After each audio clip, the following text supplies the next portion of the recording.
ಸಖತ್ ಖಾರ ಬಣ್ಣ ಮತ್ತು ರುಚಿ ಆಚಿ ಚಿಲ್ಲಿ ಪೌಡರ್. ಶಾಸಕ ಗಣಿಗ ಪಿ ರವಿಕುಮಾರ್ ಆಕ್ರೋಶವನ್ನ ವ್ಯಕ್ತಪಡಿಸಿದ್ದಾರೆ.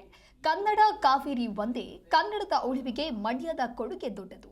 ಮೇಕೆದಾಟು ವಿಚಾರವಾಗಿ ಕೇಂದ್ರಕ್ಕೆ ನಮ್ಮ ರಾಜ್ಯದ ಕೇಂದ್ರ ಸಚಿವರು ಮತ್ತು ಸಂಸದರು ಒತ್ತಾಯವನ್ನ ಹೇರಬೇಕು ಅಂತ ಹೇಳಿ ಶಾಸಕ ಗಣಿಗ ಈ ರೀತಿಯಾಗಿ ಆಕ್ರೋಶವನ್ನ ವ್ಯಕ್ತಪಡಿಸಿದ್ದಾರೆ.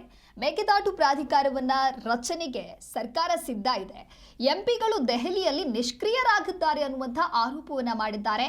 ಮೇಕೆದಾಟು ಪರವಾಗಿ ಸಚಿವರು ಕೇಂದ್ರಕ್ಕೆ ಒತ್ತಡವನ್ನ ತರಬೇಕು, ಕುಮಾರಣ್ಣ ಕೇಂದ್ರ ಸರ್ಕಾರಕ್ಕೆ ಒತ್ತಡವನ್ನ ಮಾಡಬೇಕು ಅಂತ ಆಗ್ರಹಿಸಿದ್ರು. ಕರ್ನಾಟಕದ ವತಿಯಿಂದ ಮಂಡ್ಯದ ಗಾಂಧಿ ಭವನದಲ್ಲಿ ನಡೀತಾ ಇರುವಂತಹ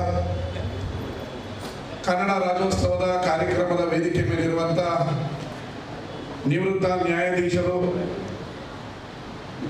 ನಿವೃತ್ತ ಲೋಕಾಯುಕ್ತ ನ್ಯಾಯಮೂರ್ತಿಗಳು ಹಾಗೂ ಭ್ರಷ್ಟರನ್ನ ನಿದ್ದೆಗೆಡಿಸಿದಂಥ ಬಹಳ ಪ್ರೀತಿ ಪಾತ್ರರಾದ ಸಂತೋಷ್ ಹೆಗ್ಡೆ ಅವರೇ, ನಮ್ಮ ನಾಯಕರು ಶಿಕ್ಷಣ ವ್ಯವಸ್ಥೆಗೆ ಒಂದು ರೂಪವನ್ನು ಕೊಟ್ಟವರು, ತತ್ವ ಸಿದ್ಧಾಂತಗಳ ಮೇಲೆ ರಾಜಕಾರಣವನ್ನು ಮಾಡ್ತಾ ಇವತ್ತಿಗೂ ಕೂಡ ರಾಜಕಾರಣದಲ್ಲಿ ಒಳ್ಳೆಯವರಿದ್ದಾರೆ ಅನ್ನೋದಕ್ಕೆ ನಮ್ಮ ಕಿಮ್ಮನೆ ರತ್ನಾಕರ್ ಉತ್ತಮ ಉದಾಹರಣೆ.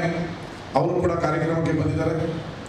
ಕನ್ನಡ ಸೇನೆಯ ರಾಜ್ಯಾಧ್ಯಕ್ಷರ ಕುಮಾರ್ ಅವರೇ, ಚಲನಚಿತ್ರ ನಟರಾದಂಥ ಟೆನಿಸ್ ಕೃಷ್ಣ ಅವರೇ, ನನ್ನ ಮಿತ್ರರ ಹಾಗೂ ಶ್ರೀರಂಗಪಟ್ಟಣದ ಬಿಜೆಪಿ ನಾಯಕರಾದಂಥ ಸಚ್ಚಿದಾನಂದ ಅವರವರೇ, ಮಂಡ್ಯ ಜಿಲ್ಲಾ ಅಧ್ಯಕ್ಷರು ಮಿತ್ರರು ಆದಂಥ ನಮ್ಮ ಮಂಜು ಅವರೇ,